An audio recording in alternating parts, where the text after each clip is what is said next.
Chapter 37 Reunited.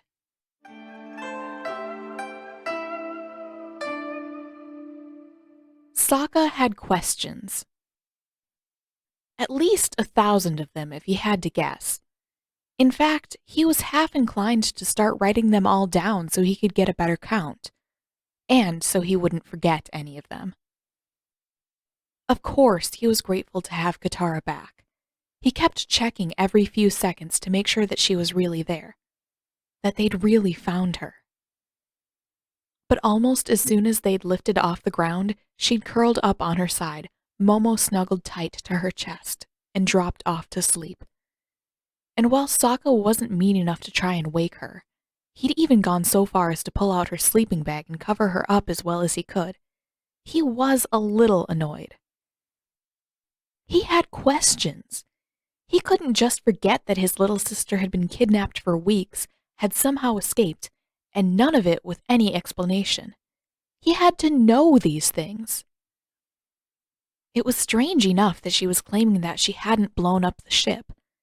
It was much weirder that she wouldn't talk about what had caused it to explode, or what had happened to her while she was on the ship, or how she'd escaped, or how Zuko had escaped, or why she was wearing unfamiliar clothes through all of it. Or, probably most importantly, why in the world she'd sounded relieved about Zuko being alive. That was not a good thing. Zuko was a no-good firebending sister-stealer. It didn't even matter that he was fun to yell at. Katara, of all people, ought to know that it couldn't be a good thing that he was still alive. Or maybe she did. Maybe Sokka had gotten it all twisted up, and Katara was actually relieved to be away from Zuko. Or maybe she just sounded relieved by contrast. She had been crying a lot. Yeah, that made a lot more sense. Which was good, because almost nothing else did. He looked over at her again, at the scorched and stained edge of a green sleeve poking out from under her sleeping bag, and the slightly grimy, unruly hair poking out at all angles from her braid. What had happened to her? There was really no good reason for her to wear Earth Kingdom clothes, unless it was supposed to be a disguise to blend in at the village. But where could she have possibly found them? A Fire Nation ship wouldn't have something like that, much less anything close to Katara's size. Unless they had a disguise closet or something. Huh. That was a good idea. If Sokka ever got a ship, he was going to put in a disguise closet. But still, the firebenders wouldn't have any use for girls' clothes. And considering all the scorch marks along the seams, she couldn't have gotten the clothes anywhere else. Not unless she'd run back into the flames after the ship blew up, and Katara wouldn't do anything like that. Probably. But wherever she'd gotten them, Katara hadn't seemed too keen to get rid of the Earth Kingdom clothes. That was weird for her. Katara was normally the cleanest out of all of them, and even though her clothes were all stained, she hadn't gone out of her way to change. All of her things were right where she'd left them, too. It wasn't like she couldn't have changed into clean clothes if she'd chosen to. Well, relatively clean clothes. Zuko had dumped them all out in the road, and Sokka had never thought to clean the dirt out after Aang gathered them back up. That still would have been better than what she was wearing now, though. Maybe it was just tiredness. Katara had been leaning on Sokka pretty hard, and she did lie down and fall asleep right after they lifted off the ground. Maybe she was just so tired that she didn't care about her clothes being dirty. But then why was she so tired? The nearest thing Sokka had ever seen was when she went into the Avatar state, but she seemed almost more tired now, and yet she insisted that the explosion wasn't her doing, and… Ugh! Sokka rubbed his forehead. That settled it. He couldn't afford to drive himself crazy asking the same questions over and over again. Clearly, he'd have to take the direct approach and ask Katara. He scooted a little closer and poked Katara in the shoulder. Katara. Hey, Katara. Wakey, wakey. Her arm swung back and smacked across his neck. Ow! Sokka fell back against the mound of supplies, gagging from the blow. Whatever was wrong with her obviously hadn't affected her arm. Had she been practicing for that or something? Once he'd regained his composure enough to sit up, he leaned over Katara again, arm crooked to shield his neck. She was still snuggled up, fast asleep. He could deal with that. This time he'd take the subtle approach. Sokka, what are you doing? Aang hissed back at him from his place on Appa's neck. Sokka froze in place, his hand still poised to flick her in the ear. Waking Katara up? Wasn't that obvious? But why? Because we just got her back and I barely got to ask her anything. Aang frowned. I don't think she's going to want to talk to you if you wake her up. What gives you that idea? Maybe because she punched you in the throat? Sokka scowled. That was not a punch. It was a slap, if even that. Actually, he didn't think it counted as a slap either, since she was asleep the whole time. She seems really tired, Aang said, turning forward again. I think we should let her sleep. She's safe now. It's not like we can't ask about everything when she wakes up. Sure, they could do that, but Sokka was curious now. He pouted and snuck another glance at Katara. She did seem pretty tired. And she was safe. Sokka was going to make absolutely sure that she stayed that way. But it was going to be a lot harder to do if he didn't know why she was so tired or how she'd managed to escape. That was vital information. He started to reach toward her again, but Momo blinked one bulbous green eye at him and swiped at his hand. Sokka huffed. Fine. If everyone was against him, then he'd be patient. But he wasn't happy about it, and he had no intention of hiding his grumpiness. He crawled to the front of the saddle and dangled over the rim. Doesn't it seem weird to you? Aang started. What, that she's tired? Well, that. And everything. Like, how did the ship blow up if she didn't do it? And where did she get those clothes? What happened to her normal ones? He paused. Why did she sound happy about Zuko being alive? Doesn't that seem weird? A moment passed before Aang shrugged. I guess so. But I don't know, Sokka. It's been a couple of weeks. I'm sure a lot of stuff happened to her. Maybe it's not as weird as you think. Sokka groaned and flopped onto his stomach. Of course a lot of stuff had happened to her. That was exactly the problem. Katara was his little sister, and it was his duty to keep her safe. If something weird had happened to her while she was on Zuko's stupid boat, he needed to know. That was the only way he could prevent it happening again. And the only way he could carry out his brotherly butt-kicking duty. Because from the sound of it, they might be unlucky enough to see Zuko again. Which Sokka was not happy about. Zuko had been bad enough when he was just chasing them and being terrible at arguments. Now that he was an actual kidnapper, he'd crossed a line. Several of them. It didn't even matter that Katara was safe now. Zuko was going to pay for taking her. The sky was fully dark before Sokka found a satisfactory place for them to stop on a bald hilltop several miles inland. It was too late to bother with tents, but the sky was clear as far as he could see, and they'd have a good view of anyone approaching. That was what mattered most, keeping Katara as far from the Fire Nation ships as possible.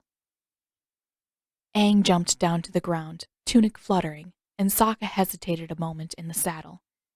He could wake Katara up. That would probably be the easiest. He couldn't exactly leave her to sleep in the saddle all night, not when Appa tended to roll onto his side when he fell asleep. But after a second of thought, Sokka decided against that. If he wasn't going to wake her up to ask questions, he couldn't exactly justify waking her up to tell her to sleep somewhere else either. Besides, he didn't savor the idea of being punched in the neck again. Instead, he scooped Katara up. He was a big, strong, manly man, and he didn't stumble or come close to dropping her on his way to the ground. No one saw that, so it didn't count. He settled her, sleeping bag and all, a few paces away from Appa, then sprawled his own sleeping bag out right beside her. If he managed to sleep, which he doubted, he was going to be within arm's reach all night long.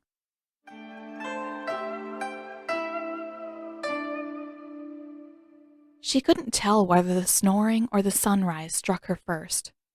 Probably both, at exactly the same time. Katara turned her head away from the sun, and when she pried her eyes open, she found Sokka's face just a few inches away, snoring loudly and breathing stinky morning breath all over her. Yuck. She sat and rubbed her eyes. It was no wonder she'd woken up. Actually, it was a wonder she hadn't woken sooner. Between the sun and the snoring and the stinky breath, she should have jumped out of her sleeping bag hours ago. Yawning, she wriggled her way out of her sleeping bag.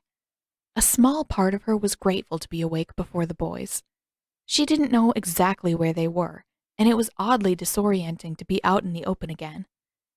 It felt weird. Not good, not bad, just weird. Well, good. It was definitely good to be back with them, but weird all the same. She squinted around the campsite, at Aang curled up on Appa's tail, and at Sokka lying flat on his back, arms splayed out to the sides. It was almost too normal. Aside from the fact that she still wore her Earth Kingdom outfit, with all its stains and scorch marks, there was nothing to show that she'd ever been gone. Well, nothing aside from the heaviness in her limbs and the slight disorganization in the stack of supplies on Appa's saddle. It made sense, she knew. Though it felt like an eternity, she'd really only been gone for a few weeks. That was nothing.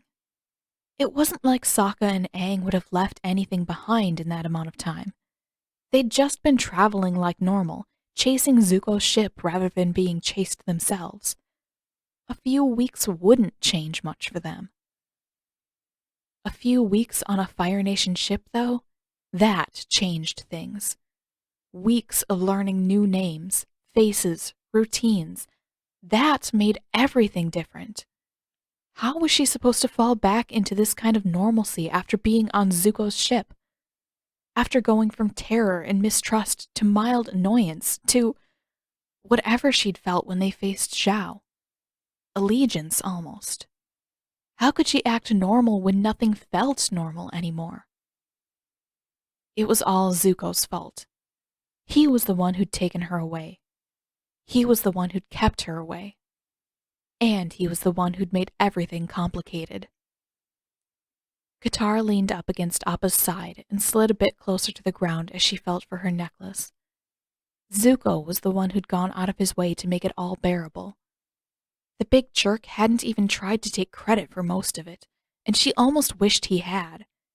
It would have made more sense if he'd tried to shove it all back in her face to get her to cooperate. But he hadn't. The worst he'd done was yell back when she was angry at him. And then there was yesterday. If you want me to believe that you're better, you have to prove it. She slid the rest of the way down and buried her face in her hands. He'd proven it. As far as she was concerned, there wasn't a shadow of a doubt that Zuko was better than most of them. But exactly how much better? Being better than most firebenders didn't take very much. Nearly dying to keep her safe? That didn't outweigh enough to make him good, did it? It couldn't. He was a firebender after all. You are too, a voice in her head reminded her. The general was right. You're more like him than you think. With a groan, Katara pushed herself up. That was enough of that. She hadn't listened to the General's nonsense when she saw him every day, and she wasn't going to start now that his words were nothing more than echoes in her mind. If she wanted things to go back to normal, maybe she had to pretend that they already were normal. Maybe if she did a good enough job of pretending, she could fool Sokka and Aang. And maybe if she convinced them that everything was normal again, she'd eventually start to believe it too. Jaw set in determination, she clambered up one of Appa's big, woolly legs and rifled through the supplies until she found her pack. She tried not to notice the harsh, clean slices through the straps, tried not to remember when Zuko had cut the pack off of her and slung her over his shoulder like a sack. The whole point of this was to stop thinking about Zuko. She rustled through the pack until she managed to produce a clean tunic and leggings. Well, somewhat clean. Bits of sand and dried leaves and dust spilled out when she unfolded the tunic, and she made a face. Had Sokka dumped a whole bucket of dirt into her clothes? Making a face, she shook out as much dust as she could before she dropped back to the ground and hid behind Appa. Dusty or not, she had to change. If she wanted to stop thinking about Zuko, she couldn't keep wearing the clothes he'd given her. It was as simple as that. She had to push him as far out of her mind as possible, and if that meant that she had to wash all her clothes the next time they stopped, she could handle that. Doing her own laundry might even be nice. She hadn't had a chance to try waterbending properly in ages. There was no reason she couldn't practice and wash her clothes. Once she'd changed, Katara sat on the ground again, her back resting against Appa's warm side. She felt like sleeping again. There was probably time. She hadn't heard either of the boys stirring yet, and she still had no desire to wake them. Talking seemed like too much effort, and if the boys were awake, they'd undoubtedly have questions. And answering questions was exactly the opposite of pretending that things were normal. She opened her eyes a slit and found the Earth Kingdom outfit lying where she'd let it fall. She should probably get rid of it. Without the clothes, there would be one less thing to remind her of how different everything felt now. One less thing to make her think about Zuko. But she stretched forward and ran her thumb along the scorched, tattered hem. She wasn't sure she wanted to get rid of them. She could pretend all she liked for the boys' sake, but nothing was the same anymore. Even if she figured out how to act normal again, she was never going to forget that. Everything Zuko had done, good or bad, was ingrained in her memory. Her hands tightened around the tunic, squeezing it smaller and smaller. If she couldn't forget what had happened, if she was going to be stuck with the memory of Zuko grabbing her hand, shielding her from the flames, and nearly dying for his trouble, then why shouldn't she have something to remember it by? Something to prove that it was all real, that those memories had come from somewhere, even if she could never speak about them again. If she got rid of the outfit, there wouldn't be much left to prove that she wasn't crazy. Maybe she needed to compromise. Maybe that was it. If she could tuck the memories away, bury them along with the discolored green cloth at the bottom of her pack, maybe she could manage a return to normalcy. If she could forget what had happened for a little while, maybe it would make more sense when she finally came back to it. Or maybe she was just lying to herself. Fixing her face into a frown, she stood and shook the dust and dirt out of the Earth Kingdom clothes and folded them as small and neat as she could. For now, she was in no fit state of mind to make a decision like that. She'd keep the clothes. At least for a little while.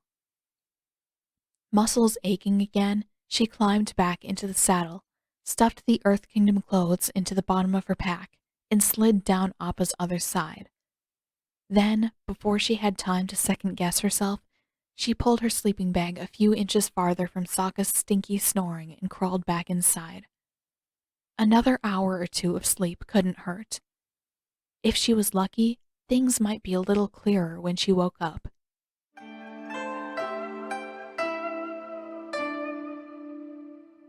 Everything hurt.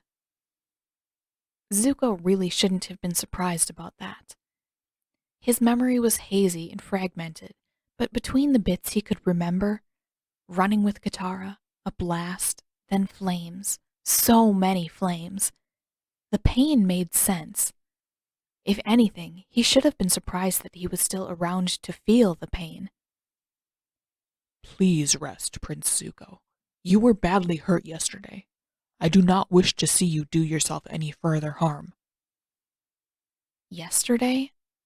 He would have thought that it had been longer. Zuko ignored Uncle's warning and sat up. That was a mistake. His chest erupted with agony. Stifling a cry, he wrapped an arm around his middle and clenched his jaw until it faded enough for him to turn and let his legs dangle off the edge of the bunk. His vision swam, his head throbbed, and he let his shoulders hunch as he tried to steady his breathing. He was fine. He wasn't a child. He could handle a little pain. Besides, there were too many things that didn't make sense. Like the fact that he remembered being with Katara. He remembered pushing her out of the way moments before he was blasted off the deck, then falling toward the heavy, dark water, then her eyes. Just her eyes, 2 flashes of blue and nothing else. Not where he was, not how he'd gotten there, and not how he'd ended up here with Uncle. On a ship again. Like none of it had ever happened. Painful or not, he had to find answers. He had to know why so much of his memory was missing, why it looked like the explosion never happened when he had the injuries to prove that it had. And he couldn't do any of that if he kept lying around. Uncle made a noise of dismay and clutched Zuko by the shoulders, holding him steady as he started to list to the side. Zuko didn't care. Where are we, Uncle? He asked, his voice more hoarse than usual. Uncle shook his head and pressed a cup into Zuko's hands. If you won't rest, at least drink this.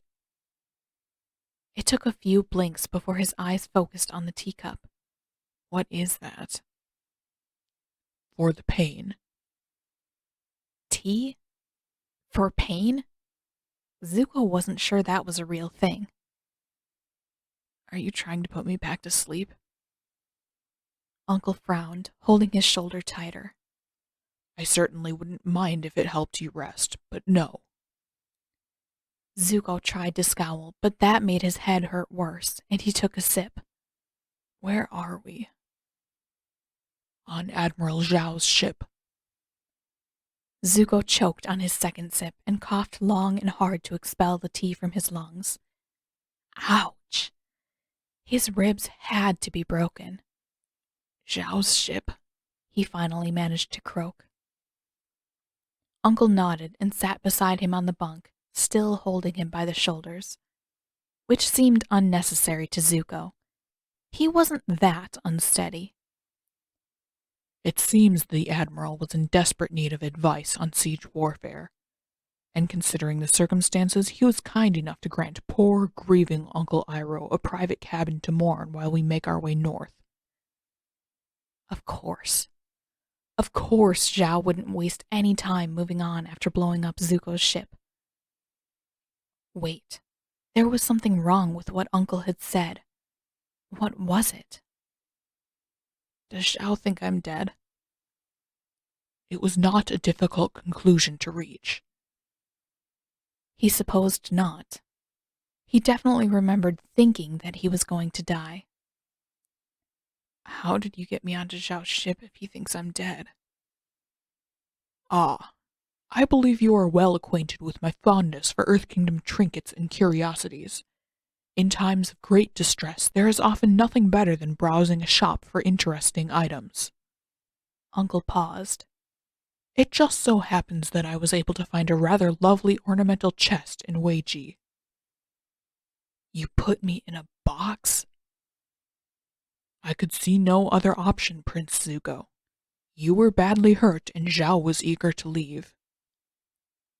Zuko could think of at least one other option. not sticking him in a box while he was unconscious. It worked quite well, Uncle continued. Though it passed directly under his nose, Zhao took no notice of the chest. Zuko tried to scowl again, but his head throbbed and he swayed violently. Ugh! He couldn't even be properly grumpy without causing himself pain. Uncle steadied him, and Zuko closed his eyes for a moment. He felt miserable, and for a moment he almost wanted to take Uncle's advice and lie back down. Almost. He let his weight rest against Uncle's side for a moment before he opened his eyes and did his best to straighten. Does anyone know I'm here? Uncle shook his head. No one. Zuko's hands clenched around the teacup, and a deep feeling of unease settled into his stomach. So, they all think I'm dead? It seemed safest to allow them to draw their own conclusions. Right. The details were still fuzzy in his head, but Zuko could be certain about one thing. He hadn't imagined the smell of blasting jelly. Zhao did this, Zuko said quietly. He was quite insistent on referring to yesterday's events as an accident. To his surprise, it almost sounded like Uncle was agreeing. Zuko stared. Wasn't Uncle usually all about believing the best of people? When had Zhao become an exception to that rule? That, Uncle added delicately, was why I thought it best to keep your presence a secret. I have the Admiral's permission to seclude myself for several days to mourn. In that time, I hope we may gain a better idea of how to proceed. That word struck him again, harder than the first time. Mourn. Uncle, did you think I was... If he didn't know better, Zuko would think that Uncle's eyes were teary at the edges. The hand on his shoulder tightened, and Uncle patted Zuko's arm with the other. Oh. Zuko had to look away, and he found himself watching the lazy steam rising off the cup in his hands. He'd believed that he was going to die, but it had never occurred to him that anyone would notice, that anyone would care, even Uncle. How did you find me? At that, Uncle's sorrowful expression lightened just a fraction. For that, I must thank Avatar Katara. Zuko's brow furrowed for a second before his head throbbed again. Katara? What had she done? He remembered seeing her at some point between the explosion and Zhao's ship. But how? Had they been on dry land by then? Had she brought him there? If she had, how? She was so much smaller than him and probably not the strongest swimmer considering where she'd grown up. But how else could he have gotten to shore? That part of his memory was just blank. Someone must have taken him to shore, but why would Katara? He wanted to ask Uncle. He always seemed to understand things better than Zuko did, but there were too many questions, too many answers that Uncle couldn't possibly know. He asked the only question he could think of. Katara was okay? Uncle nodded. I saw her only briefly, but she appeared unharmed. Very tired, but unharmed. Zuko let out a sigh and his shoulders slumped forward just a bit. Good. He didn't know why he was so relieved to hear it. Probably because he'd just risked his life to get her out. Probably because it would have been too much effort for nothing if anything had happened to her. Uncle squeezed his shoulder one more time. May I ask something, Prince Zuko? Zuko nodded. When did you begin calling her Katara?